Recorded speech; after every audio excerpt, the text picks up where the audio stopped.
মা, আমি তো যেমন ডিউটিতে যাই সেরকমই ডিউটিতে গিয়েছিলাম, কিন্তু আমি তো জানতাম না যে আজই হবে আমার শেষ দিন।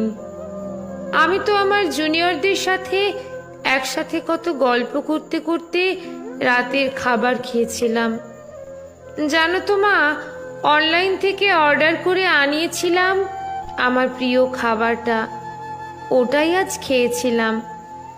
তখনও যদি একটু বুঝতে পারতাম এটাই শেষ খাওয়া, এটাই শেষ গল্প।